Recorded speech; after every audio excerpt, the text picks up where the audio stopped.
अस्सलाम वालेकुम।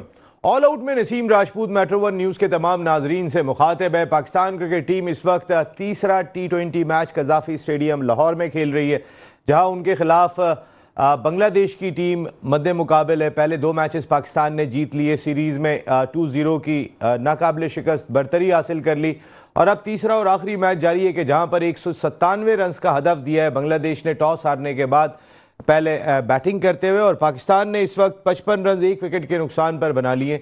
साहबजादा फरहान आउट होने वाले प्लेयर हैं जो आज 1 रन बना के आउट हुए। सईम अयूब क्रीज पर मौजूद है, ये बहुत बड़ी खबर है क्योंकि जब से वो इंजरी के बाद से आए सईम अयूब उस तरीके से परफॉर्म नहीं कर सके हैं। ये जिस तरीके की परफॉर्मेंस पाकिस्तान ने इस पूरी सीरीज़ के अंदर दी है वो बहुत ही लाजवाब रही है। शानदार क्रिकेट पाकिस्तान ने खेली, यंगस्टर्स ने खास तौर पे पाकिस्तान के जिस तरीके से खेलते हुए दिखाई दिए। इस वक्त मोहम्मद हारिस 28 रन 13 गेंदों पे बना के खेल रहे हैं, 25 रन 17 गेंदों पर बना लिए सईम अयूब ने। पाकिस्तान क्रिकेट का इस वक्त सबसे बड़ा मसला ये है कि 2024 के बाद से T20 क्रिकेट में ओपनर्स की शराकत सबसे ख़राब अगर किसी टीम की रही है तमाम 10 टेस्ट प्लेइंग नेशन में, वो पाकिस्तान की रही है कि जिसकी औसत ओपनर्स की 17.7 है।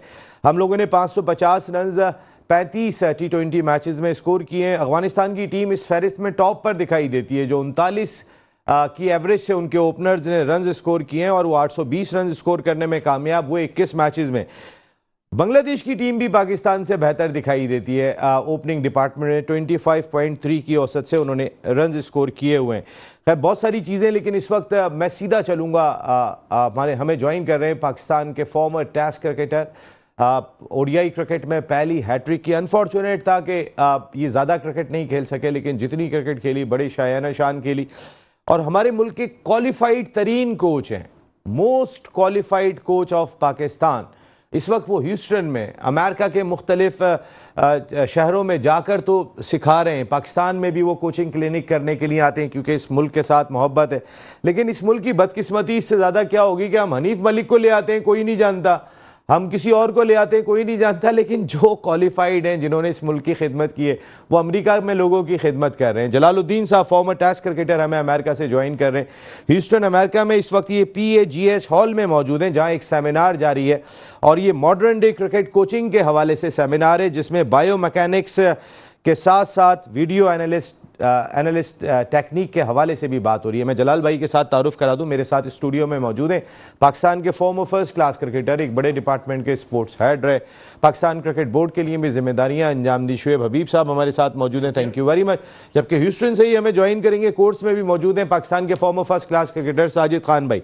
जलाल भाई सीधा आपके पास आ रहा हूँ, बदकिस्मती है हमारी, हम वो कोच लेके आ रहे हैं, कभी फॉरेन कोचेस की छुट्टी कर देते हैं रातों रात, फिर वो साजिशों का इल्ज़ाम लगा रहे होते हैं हमारे प्लेयर्स पर ही, वो फॉरेन कोच। अभी हमने पूरा मैनेजमेंट इस्लामाबाद यूनाइटेड की रख दी, कप्तान, वाइस कप्तान, कोच, असिस्टेंट कोच, तो फील्डिंग कोच, तो सब वही बना दिए, जो मिल जाए वो भर दो जलाल भाई। लेकिन मैं अभी पाकिस्तान क्रिकेट से पहले आपसे ज़रा थोड़ा सा अपने इस सेमिनार के बारे में बताइएगा जो बायो मैकेनिक्स और वीडियो एनालिस्ट टेक्निक के हवाले से इस वक्त ह्यूस्टन अमेरिका में जारी है। जलाल भाई। थैंक यू नसीम राजपूत और शुएब हबीब आपके साथ बैठे हुए हैं, उनको भी मेरा सलाम। वो हमारे कप्तान भी रहे हैं और उनकी कप्तानी में हमने बड़े अच्छे मैचेस जीते हैं लाइट बैंक के लिए, तो दोनों को सलाम। और जी हाँ, आपने मुझसे जो सवाल किया मैं डायरेक्ट उस पर ही आता हूँ। देखिए यहाँ पे अमेरिका में क्रिकेट तो डेवलप हो रही है, मगर उसके साथ साथ बहुत क्रिकेट जब डेवलप होती है तो खाली प्लेयर्स को डेवलप नहीं किया जाता, और दूसरे एरिया में भी डेवलपमेंट होनी चाहिए, जिसमें इंफ्रास्ट्रक्चर भी होता है, जिसमें कोचेस की डेवलपमेंट होती है, जिसमें एम्पायर्स और इसी तरह ट्रेनर हो। तो मैंने ये फील किया है कि यहाँ पे ये बहुत कमी है इस चीज की ना, अच्छे कोचेज नहीं है, और अगर हैं भी तो बिल्कुल नीचे लेवल के कोचेज हैं, वो इंटरनेशनल लेवल पे कोचिंग कर रहे हैं। तो मैंने ये डिजाइन किया था, यहाँ PAGS जो हमारा पाकिस्तान एसोसिएशन ग्रेटर ईस्टर्न, उन्होंने हमें ये फैसिलिटीज दी हैं, हेल्पिंग एंड हमें सपोर्ट कर रहा है इसमें, और हम एक ये छोटा सा सेमिनार कर रहे हैं जिसमें हम ट्रेन कर रहे हैं, नॉलेज पास कर रहे हैं about bio mechanics for cricket and video analysis technique. दोनों बहुत इंपॉर्टेंट है आजकल के मॉडर्न डेज के हवाले से, और उसमें पार्टिसिपेशन लोगों ने की है, और वो हमें अभी क्योंकि चल ही रहा है, खत्म नहीं हुआ, बीच में आपसे मैं बात कर रहा हूँ, तो ये यहाँ की बहुत जरूरत है। इसको हम समझते हुए इस तरह के और प्रोग्राम भी यहाँ करेंगे, और US क्रिकेट में भी इतनी कैपेसिटी नहीं है कि वो इस तरह के प्रोग्राम कर सके, वो सिर्फ क्रिकेट डेवलपमेंट भी सही से नहीं कर पा रही। तो मैं जो अपना रोल प्ले कर सकता हूँ वो मैं कर रहा हूँ, और ये ह्यूस्टन में प्रोग्राम है, इस तरह के सिमिलर प्रोग्राम मैं और शहरों में भी करूंगा इंशाल्लाह ताला। और यहाँ पे जो मेरा मकसद है वो उसका नारा ये है, एलिवेट क्रिकेट यूएसए। नहीं, बिल्कुल जलाल भाई, आपकी काबिलियत माशाल्लाह, जिस तरीके के आपने क्वालिफाइड कोच हैं इस मुल्क के, आपने टॉप क्लास क्रिकेट खेली है। अभी शुएब भाई अक्सर आपका तस्करा करते हैं कि वो जो आपने लाइट बैंक की टीम की बात की, तो आप और शाहिद महबूब भाई बड़े मेन बॉलर हुआ करते थे शुएब भाई के। अक्सर आप दोनों का कि दोनों तेज थे, निपी थे, बड़ी जगह पे गेंद करते थे, और मुझे बड़ा फ़ायदा होता था एज ए लीडर जब ये दोनों मेरे साथ अटैक कर रहे होते थे। जलाल भाई, थोड़ा सा ज़रा ये भी बताइएगा, बायोमैकेनिक मशीन पाकिस्तान में मौजूद है, हम आज तक तो उसका इस्तेमाल नहीं कर पाते। हमारा कोई बॉलर अगर रिपोर्ट हो जाता है तो उसके बाद हमारे लिए मजबूरी होती है। खैर अभी तो हमने यहीं से कराया, लेकिन अक्सर उनको बाहर भेजना पड़ता है। तो जिस तरीके से ऑपरेशनल होनी चाहिए आप समझते हैं, उसी तरीके से हमारे यहाँ बायोमैकेनिक मशीन ऑपरेशनल है। और दूसरा, वीडियो एनालिस्ट इतना बड़ा शोबा है, हमने पाकिस्तान में वीडियो एनालिस्ट फारिग कर दिए, और अगर कोई वीडियो एनालिस्ट हमारे मन को भाता है तो वो सिलेक्टर बन जाता है। जलाल भाई भाई पाकिस्तान जिंदाबाद। जिंदाबाद नहीं, जिंदाबाद जिंदाबाद। जी जलाल भाई, आप कह रहे थे जी, प्लीज। मैंने बायोमैकेनिक्स लैब की बात की तो 2008 में मुझे याद है मुदस्सिर ने खरीदी थी। अब वो वैसे भी आउटडेटेड हो गई है। दूसरे, उसको इंस्टॉल ही नहीं किया गया, क्योंकि जो हमने देखा कि देखे बायोमैकेनिक्स होना अलग बात है, कोच उसको नहीं मैनेज कर सकता, कोच में वो नॉलेज नहीं होती, वो सपोर्ट करता है। इसमें पीएचडी जो लोग होते हैं बायोमैकेनिक्स में वो उसको मैनेज करते हैं, और सब कोच उसको सपोर्ट कर सकता है। तो हमारे यहाँ कोशिश ही हो रही थी कि यहाँ पे कुछ खास लोग बोर्ड में बैठे थे, वो उसको मैनेज करें, मुझसे हुई नहीं, वो लग नहीं सकी, और बहुत दिन हो गए जाया। अब तो पता नहीं कहाँ लगी है, या लगी है तो आउटडेटेड भी हो गई होगी। तो उसकी इंपॉर्टेंस बहुत है। तो अगर वो हम सही से यूटिलाइज करें और उनके काबिल लोग ला के रखें, जो उसकी जैसे हम कहते हैं असिस्ट करने के लिए क्वालिफाइड, हमें पीएचडी टाइप लोग चाहिए होते हैं, क्वालिफाइड, वो पीएचडी क्वालिफाइड। इस लैब के हवाले से बात कर रहा हूँ, ठीक है। दूसरे, वीडियो एनालिसिस जो है वो बेसिकली टेक्निकल मॉडिफिकेशन की रेक्टिफिकेशन के लिए होता है।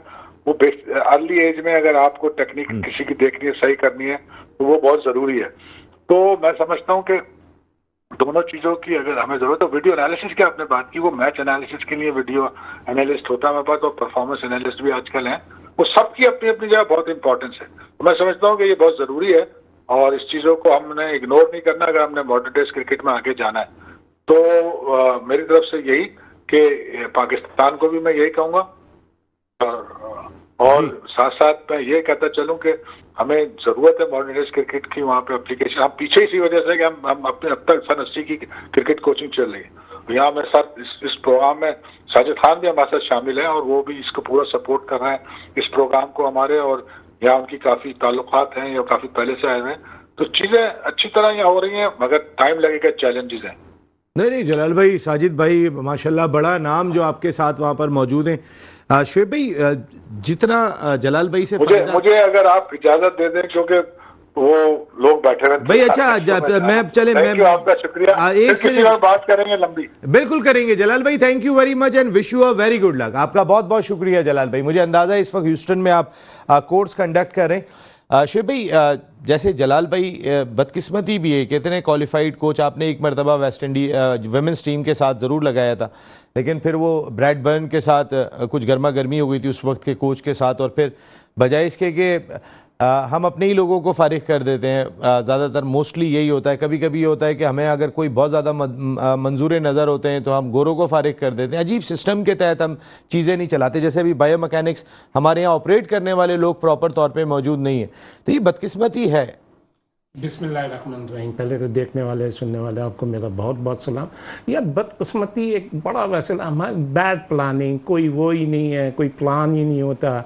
अच्छा, जैसे अभी ये कोचिज़ की बात हो रही थी, तो मैं तो लास्ट प्रोग्रामों में क्या ये जो अभी प्रेजेंट कोचिज़ वगैरह ही हैं, ऐसे तो कराची की गलियों गलियों में फिरते हैं, तो पाकिस्तान के तो हर शहरों में ही फिरते होंगे ये चीज़। और जहाँ तक जलाल की बात हो रही है, यार जलाल से तो आपको जो फ़ायदा लेना चाहिए था और अब भी ले सकते हैं।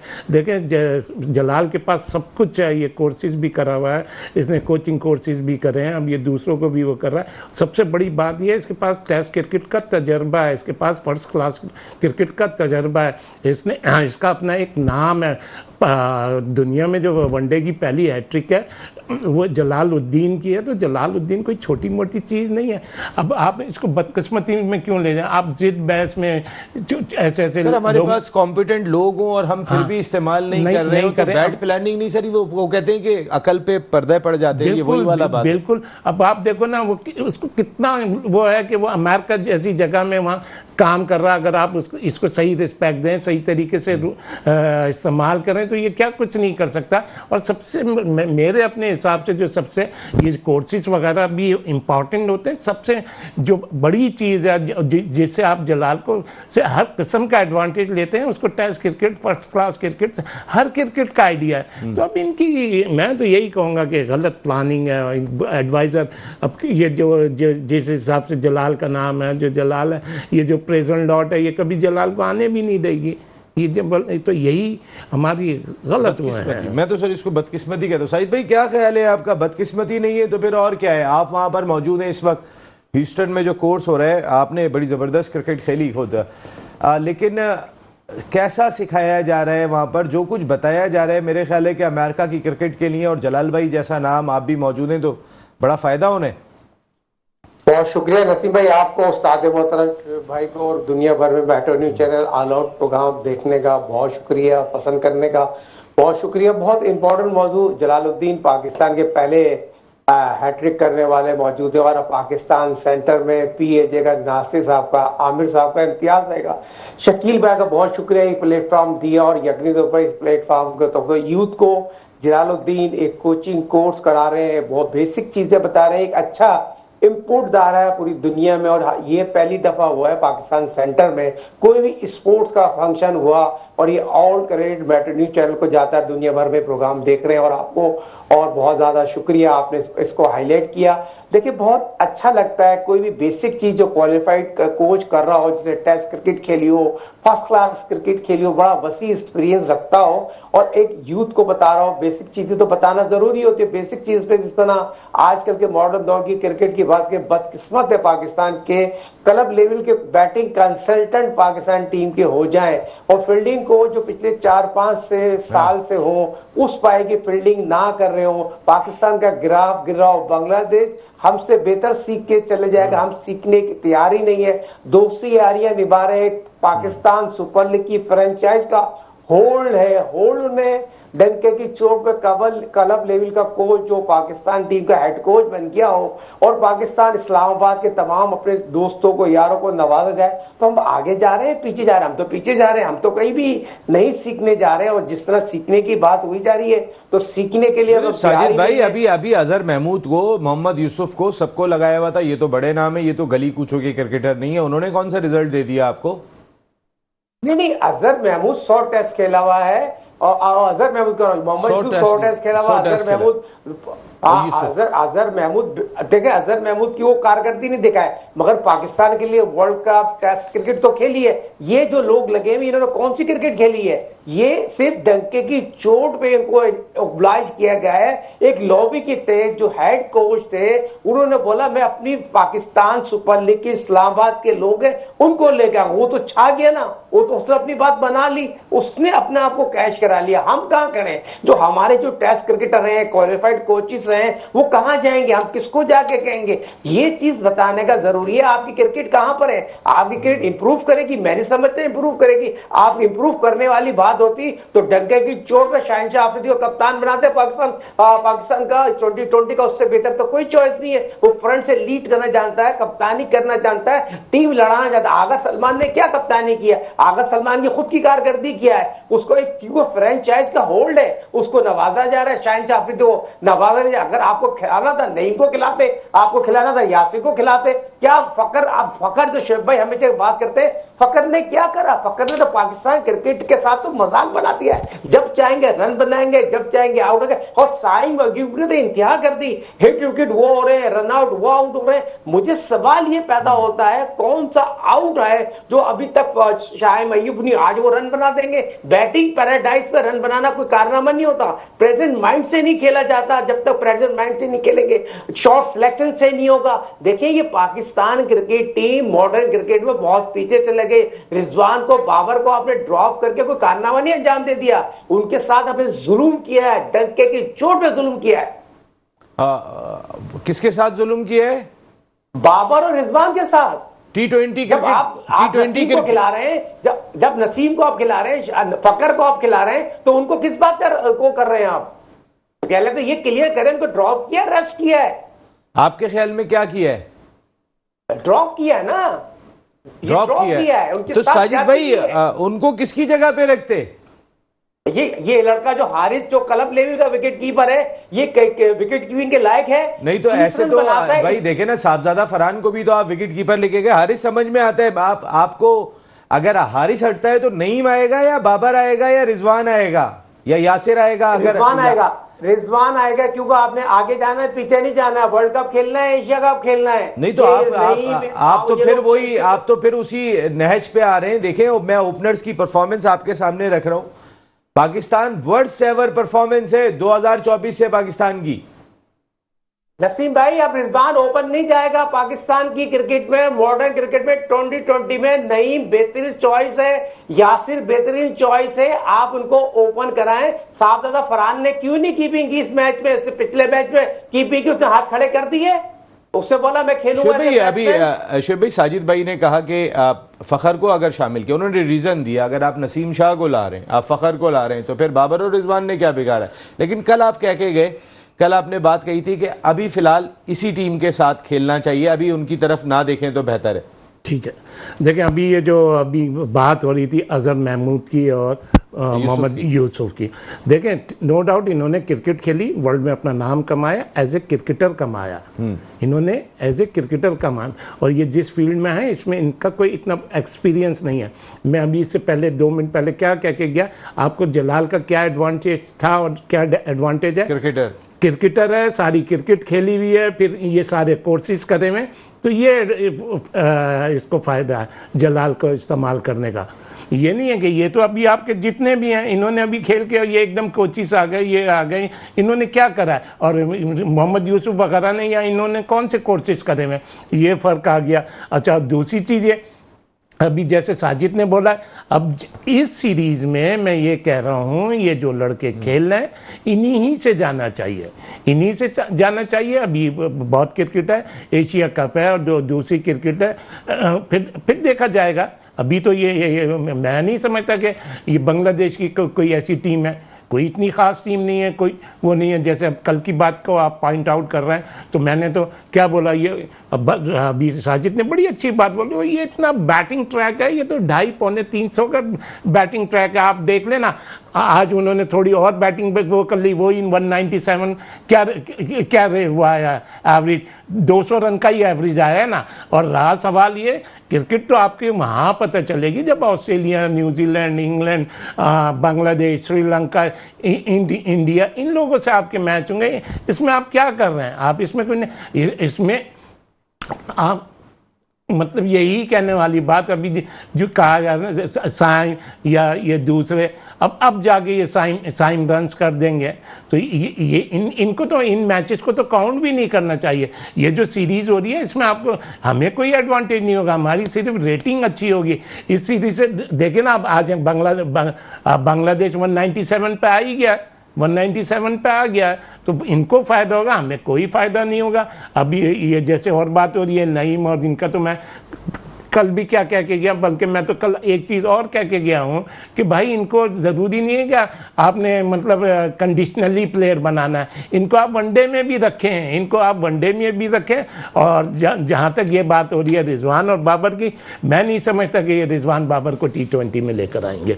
लाना चाहिए जो हमारे अभी वो है, जो अभी हम इतने अभी कंप्लीट नहीं हुए हैं। फिर ये यारी दोस्ती की बात आती है कि वो यारी दोस्ती में खिलाते थे, ये अब इनके खिलाफ आप किसको स्ट्रॉन्ग कर रहे हैं? आप उसको क्या नाम है आपका, शादाब को स्ट्रॉन्ग कर रहे हैं, 1-2 बैट्समैनों को स्ट्रॉन्ग कर रहे हैं, अदरवाइज क्या आएगा? आप देखिए, पता तो जब चलेगा जब कोई एक बड़ी अच्छी टीम सामने आएंगी, 1-2 अच्छी टीमें सामने आएंगी। साजिद भाई वो कह रहे हैं शुएब भाई के पता जब चलेगा, नॉलेज में जब आएगा कि जब 1-2 अच्छी टीमें आएंगी। सही एक ब्रेक शामिल कर लें प्रोग्राम में, तो उसके बाद फिर आते हैं तो अपनी इस डिस्कशन को और आगे लेके चलते हैं। ज़रा मैच के बारे में इस वक्त की सूरत हाल यह है कि 100 रन पाकिस्तान ने 9.4 ओवर में स्कोर कर लिए 1 विकेट के नुकसान पर, और साइम अयूब 45 और हारिस ने 50 कर लिए 26 गेंदों पर किए।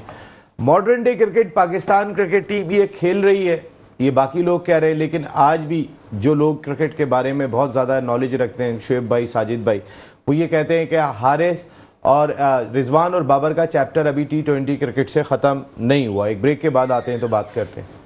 ऑल आउट में एक मरतबा फिर आपको खुशामदीद कहते हैं। 4 साल के तवील अरसे के बाद पाकिस्तान ने होम सीरीज़ जीती T20 क्रिकेट में। हमारी वो टीम थी कि जो एक मार्जिन से नंबर 1 टीम इस फॉर्मेट की तस्वुर की जाती थी। आज हमारी टीम 8वें नंबर पे पहुंची हुई है, बांग्लादेश से मुकाबला कर रहे हैं जो 10वें नंबर पे चली गई 2 मैच हारने के बाद। इस टीम के हवाले से ज़ाहिर है लोगों के तहफ़्फ़ुज़ात हैं, हम अपनी कंडीशन में खेल रहे हैं तो क्या सूरत हाल आगे बनती है क्या नहीं बनती है, लेकिन एक अच्छा फ़ैसला हमें देखने को मिला यहाँ पर। शायद ये as a captain Salman Ali Agha की रेस्पेक्ट में भी इजाफा करेगा। आज सलमान वैसे साजिद भाई 4 नंबर पे बैटिंग करते हैं, लेकिन साइम अयूब के आउट होने के बाद उन्होंने हसन नवाज को बैटिंग के लिए भेजा, खुद नहीं गए 4 नंबर पे, और अभी तकरीबन 90 रन दरकार हैं पाकिस्तान को। जनाब देखिए बहुत इंपॉर्टेंट है, हसन नवाज ने तो इनपुट डाल दिया ना, मैंने अभी सीरीज में जो इनपुट डाला पाकिस्तान सुपर लीग, एक बहुत ही आउटस्टैंडिंग पाकिस्तान को हीरा मिला। उसकी शॉट सिलेक्शन बहुत अच्छे है, लिफ्ट बहुत अच्छी दिखता है, फॉर्म बहुत अच्छी है, तो ये चीज को कप्तान ने मौके का फायदा उठाते हुए अच्छी चीज की इन फॉर्म बैट्समैन को भेजा, और ये अच्छी चीज है। हसन नवाज को यहाँ नॉट आउट जाना चाहिए, और यकीनी तौर पर जिस तरह हसन नवाज खेल रहे, हसन नवाज ने जिस तरह पाकिस्तान के लिए 2 मैच में आउटस्टैंडिंग इनिंग खेली है, हालांकि उनको बॉल और बैट के दरमियान बहुत ही आउटस्टैंडिंग और रन बनाते हुए आ रहे हैं, मगर आज हसन नवाज को नॉट आउट जाना चाहिए। नॉट आउट का एक अपना मजा, मगर आपने बात बड़ी प्यारी की, 4 साल बाद हम सीरीज किससे बांग्लादेश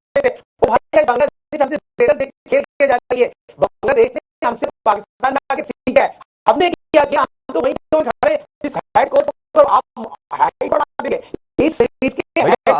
आगा सलमान तो कह रहे हैं साजिद भाई के माइक हैसन के उन्होंने अभी से गुनगुनाने शुरू कर दिए हैं, उनके लिए बड़ा कुछ बोल रहे हैं। वो तो कह रहे हैं कम वक्त में टीम के माहौल को बदल दिया, 3 मैचों में बदल दिया माइक हैसन ने। आगा सलमान के स्टेटमेंट था ये, कल उन्होंने कई बात नहीं, एक मिनट साजिद, ये बात चलो एक साजिद, एक मिनट भाई, ये जो आप कह रहे हैं टीम के माहौल को चेंज कर दिया, तो क्या माहौल था पहले ये तो बताए आगा सलमान, क्या था टीम का माहौल कि उसने टीम के माहौल को ही चेंज कर दिया? माहौल किसको समझ रहे हैं, क्या माहौल था?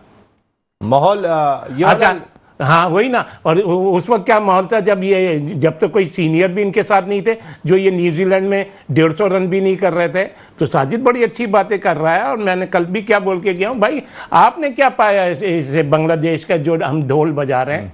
तो ये कहना कि माहौल, साजिद प्लीज। साजिद आप कंटिन्यू शायद भी कर रहे थे। जी साजिद भाई। जी उस्ताद मोहतरम शुएब भाई बात कर रहे हैं, ये जो अल्फाज है ना, ये जो पाकिस्तान का कप्तान बने हुए 2020 का, ये मुंह पे इनके अल्फाज नहीं है, ये लॉबी के अल्फाज। एक लॉबी यकीनी तौर पर बाबर रिजवान को जो डैमेज करना चाहती है, पाकिस्तान के सुपरस्टार को डैमेज करने की उन्होंने ठान ली है। जो हेड नेशनल क्रिकेट अकेडमी के हेड है, लाहौर कलंदर के साबिक करता धरता थे, सवाल ये पैदा लॉबी पे मत जाए, पाकिस्तान की रेटी पे जाए।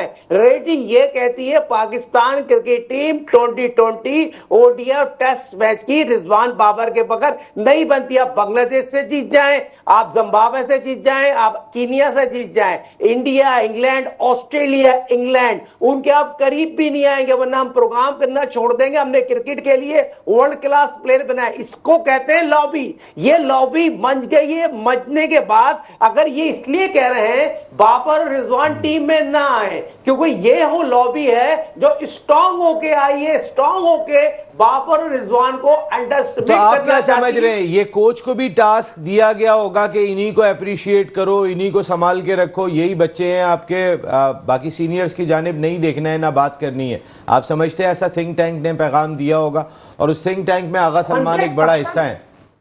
नसीम भाई इसमें कोई दो राय नहीं है, इसमें तो आपको मानना पड़ेगा, एक्सेप्ट करना पड़ेगा। साजिद भाई एक चीज बताइएगा, मैंने कल भी पूछी थी, जरा ये इसी से मिलता जुलता सवाल है। सोर्सेज बताते हैं कि आगा सलमान ने सिलेक्टर्स को ये बात कही थी कि सीनियर्स जरा थोड़े दिन पीछे रखें तो बेहतर है, ताकि मैं टीम को कंट्रोल कर लूं, मैनेज कर लूं। तो यही तो बात कह रहा हूं ना, मैंने तो आपको बात की, मेरी बात को आपने सेकंड कर दिया। यही तो लॉबी है, यही तो कोच को, जो कोच की लॉबी है, कप्तान की लॉबी है, इस्लामाबाद की लॉबी है, तो यही तो लॉबी है। ये आप मुझे बताइए, पाकिस्तान टीम का लगमिया फिक्रिया है, जो हेड कोच है, बैटिंग कंसल्टेंट है, फील्डिंग कोच है, पाकिस्तान के है, जिसने 92 वर्ल्ड कप जीता, 2009 वर्ल्ड कप जीता, आईसीसी चैंपियंस ट्रॉफी जीती हो, 235 टेस्ट प्लेयर हो जिस मुल्क में, और पाकिस्तान के बैटिंग कंसल्टेंट एक क्लब लेवल का लड़का हो, तो लगमिया फिक्रिया ही लॉबी हम इसको कहते हैं। तो बैटिंग तो आपकी तीसरी मर्तबा 200 रन कर रही है। हनीफ मलिक ने आगे चार्ज तो कर दिया, नए नए लड़कों ने रन बना दिए, सबने आगे। यार आप बड़े मजे ले रहे हो नसीम, मर्तबा नसीम बड़े मजे ले रहे हो। मजे की क्या बात है? नहीं, बैटिंग में रन कौन बना रहा है?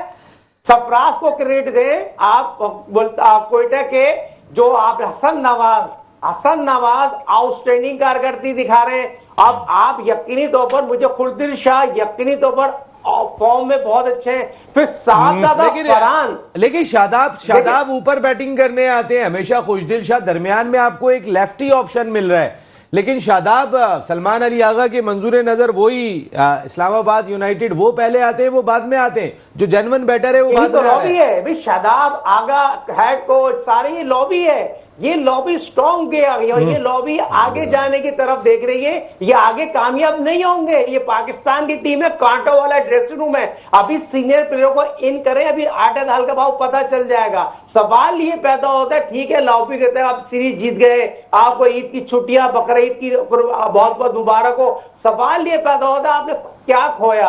आपने खोए पाया कुछ नहीं है, सिर्फ आपने एक पाया लड़का है, वो हसन नवाज, जो यकीनी तौर पर ब्रांड बन चुका है। और सर हसन नवाज माजरत के साथ यहाँ नहीं बना, हसन नवाज बन के आ गया, परफॉर्म नहीं, कैसी बातें कर रहे हैं। इन्होंने तो हसन नवाज को ओपन खिलाया था, ओपन में उसके रन क्या 100 के अलावा बाकी 4 इनिंग में उसके 10 रन नहीं थे। ये तो हम लोगों ने बोला कि ये मिडिल ऑर्डर का बैट्समैन है। और इसका क्रेडिट साजिद खान बिल्कुल सही कह रहा है, इसका क्रेडिट जाता है मोइन खान को और सरफराज को, बिल्कुल इनको कोई क्रेडिट नहीं जाता। और दूसरी चीज ये, जैसे अभी आप कोच की के आगा ये कह रहा हो, ये माशाल्लाह आप भी बड़ी अक्ल रखते हैं, आप भी क्रिकेट एक्सपर्ट हैं, दूसरे चैनलों पे भी आप बोलते हैं। और ये कोच उस वक्त कहाँ चला गया जो अपनी फ्रेंचाइज की कोचिज कर रहा था, उसमें पाकिस्तान का कप्तान भी था, पाकिस्तान का वाइस कैप्टन भी इसके साथ था, और ये खुद कोच से कितने मैच जीते इन्होंने लाहौर में।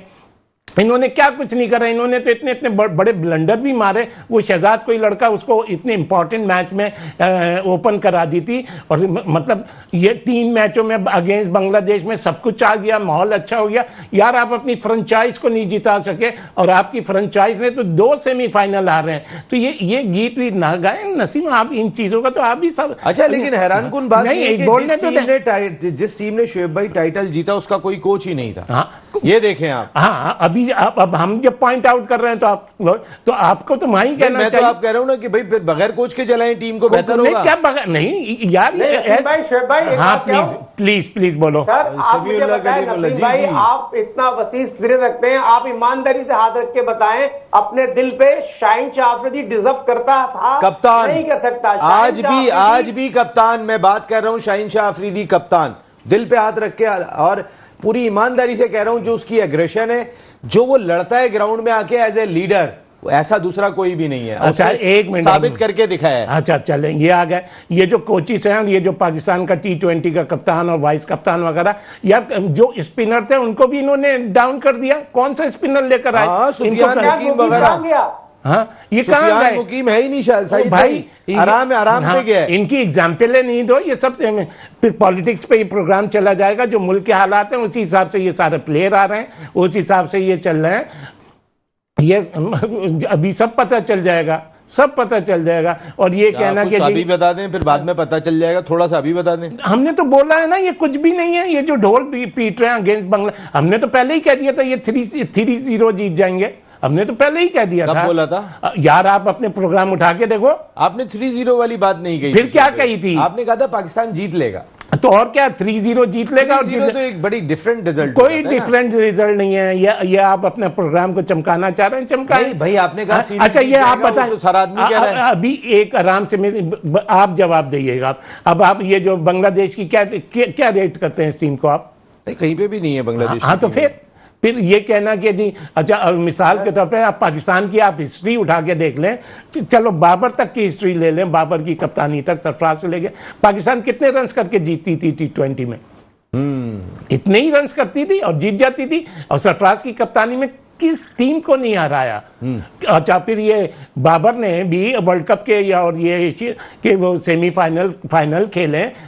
अब आप इन टीमों से वो करके ढोल बजवा रहे हैं या बजा रहे हैं, तो ये गलत है। नहीं, ये वाला तो कोई जीत गए, पाकिस्तान को जीत की जरूरत थी, इसमें कोई 4 साल नहीं, ऐसी जीत नहीं चाहिए। 4 साल से कोई टीम अपने मुल्क में ऐसी जीत नहीं, 4 साल से अपने मुल्क में जीते तो सही। ओ यार, एक मिनट, अब जीते तो सही, जीते तो सही। आप ये अब 4 साल में अपने मुल्क में जीते तो आप उसको ढोल बजवा रहे हैं? नहीं सर, कोई ढोल नहीं बजवा रहे हैं, बता रहे हैं जीते। हाँ, जीते ना। तो अभी एक साल पीछे चले जाओ, अब 4 साल पे ऐसी तकरीरें हो रही हैं और जितनी खुशी मनाई जा रही है। आपने ऑस्ट्रेलिया को 24 साल बाद ऑस्ट्रेलिया में हराया है, वो कोई वैल्यू नहीं रखता। आपने साउथ अफ्रीका को व्हाइट वॉश कराया अभी एक साल बाद। जो हमारा चैंपियंस ट्रॉफी में हाल हुआ, वो भी हमने देखा। जो गलत हुआ कि किस तरीके, हमने तो पहले बोल दिया था कि ये सेकंड राउंड में भी वो नहीं करेंगे, ये सेकंड राउंड में भी क्वालिफाई नहीं करेंगे, हमने तो कह दिया था। तो फिर क्यों नहीं करेंगे? आपकी कोई सिलेक्शन थी? दुनिया की हर टीमें अपने साथ 3-3, 4-4 स्पिनर लेकर आई थी, आपके पास एक स्पिनर था, तो वो तो आप अपनी बैट सिलेक्शन कोई अगर इस मुल्क में गलत काम करता है तो उसको रिवॉर्ड क्यों मिलता है? आपके सामने है वहाब रियाज की एग्जांपल है कि जो कुछ वर्ल्ड T20 में उनके दौर में हुआ, उनको रिवॉर्ड मिला, वो ऊपर आ गए, मेंटोर्स के हेड लग गए। बाकी मेंटोर्स फारिग हो जाएंगे, वो कभी भी फारिग नहीं होंगे क्योंकि वो बहुत करीबी हैं, ब्लू आइड बॉय हैं वो चेयरमैन के। नंबर 2, आकिब जावेद। अभी शुएब भाई ने बात की कि एक स्पिनर आप रख रहे हैं टीम के अंदर, चैंपियंस ट्रॉफी में दुनिया 3 स्पिनर के साथ आ रही है, उनको आपने रिवॉर्ड दिया चैंपियंस ट्रॉफी के डेबेकल का कि उनको आपने हाई परफॉर्मेंस का सरबरा लगा दिया। तो जो बुरा परफॉर्म करे, मेरे ख्याल है उसके लिए दरवाजे ज्यादा खुले हुए हैं यहाँ पे। तो आपने प्रूफ कर दिया ना। अब आकिब जावेद की मिसाल आपके सामने, आईसीसी चैंपियंस ट्रॉफी देख लें, न्यूजीलैंड की सीरीज देख लें, वो बात सिंपल सी है, मैं ना मानू। उन्होंने यकीनी तौर पर अपना आप को जिस तरह कैश कराया है, जिस तरह अपने आप को मनवाया है, उससे पाकिस्तान की टीम सफर हासिल कर गई। पाकिस्तान के ग्रेटेस्ट प्लेयर बाहर हो गए। किन्होंने बाहर किया है? डंके की चोट में आकिब जावेद ने बाहर किया है। वो बाहर वाले प्लेयर थोड़ी थे, उन्होंने डंके की चोट पे पाकिस्तान के आकिब जावेद और अजहर महमूद मीटिंग करते थे, उसके बाद रिजवान मीटिंग करता था। तो ये पाकिस्तान क्रिकेट के ड्रेसिंग रूम का ये हाल होगा।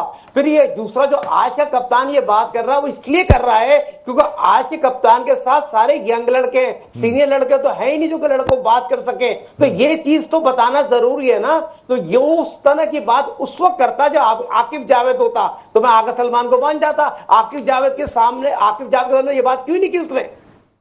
अच्छा, एक चीज और मैं बोल दूं, ये जिस तरीके से आकिब की बातें हो रही हैं, आप भी सवाल कर रहे हैं, हमारे भी तो प्रोग्राम उठा के देखें हमने आपके साथ। बोला है आपने जी, बोला। हाँ, आप ही के साथ सारे प्रोग्राम कर रहे हैं। वो जो अगेंस्ट आप इंग्लैंड जीते थे, क्या बोला था मैंने ये बोला था ये टेम्परेरी जीते हैं। ये अब आकिब जावेद वगैरह तो कंडीशनली प्लेयर बना रहे हैं, तो आप देख लेना ये सारे कंडीशनली प्लेयर हैं। ये जब ये जो सीनियर प्लेयर हैं, सीनियर को ये क्यों बाहर करना चाह रहे हैं? ये एक प्लान के तहत आया है। और आप ये समझते हैं कि आकिब जावेद पाकिस्तान की क्रिकेट को सही करने आया है? और पाकिस्तान की क्रिकेट में अब बचा क्या है? अब बचा ये है कि हम वो लोग हो गए हैं कि हम बांग्लादेश से जीत रहे हैं तो हम खुशियां मना रहे हैं।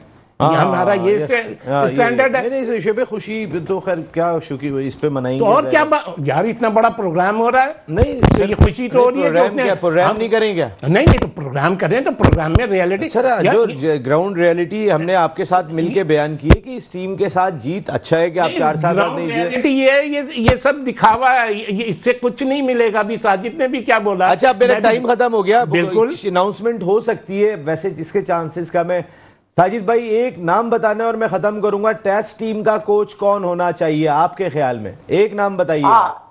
मिसबाह अल हक से बेहतर कोई चॉइस नहीं है। अगर पाकिस्तान क्रिकेट टीम को, अगर ईमानदारी से बात करें, मिसबाह और यूनुस खान, दो ऐसे लोग हैं जो पाकिस्तान क्रिकेट टीम में टेस्ट की टीम को बेहतर कर सकते हैं, जिन्होंने पाकिस्तान बेबी ऑफ क्रिकेट के लिए बेबी ऑफ क्रिकेट सरफराज जी, कि उसको आप गलत बना रहे हैं। अगर चीफ सिलेक्टर बनाएंगे बहुत बड़ी ज्यादती करेंगे सरफराज के साथ। अगर सरफराज को जिम्मेदारी देनी है ना, अगर मिसबा और यूनुस नहीं होते तो सरफराज को फौरी तौर पर पाकिस्तान क्रिकेट टीम का हेड कोच बना देने चाहिए। मगर चीफ सिलेक्टर बैकफायर कर जाएगा। चीफ सिलेक्टर यकीनी तौर पर सरफराज के नाम के साथ अच्छा नहीं लगेगा, क्योंकि सरफराज ने क्रिकेट ग्राउंड में खेली है। ये चीफ सिलेक्टर वाली टाइम कोच कौन होना चाहिए? ये साजिद ने बड़े अच्छे नाम लिए, कोच हेड कोच का नहीं बोलूंगा, इन दोनों को पाकिस्तान क्रिकेट टीम में होना चाहिए। ठीक है, शुएब भाई सरफराज को भी होना चाहिए। मैं ये नहीं ये बोलूंगा टीम के साथ अगर मैनेजमेंट बने तो मैनेजमेंट तगड़ी होगी, अच्छे फैसले होंगे।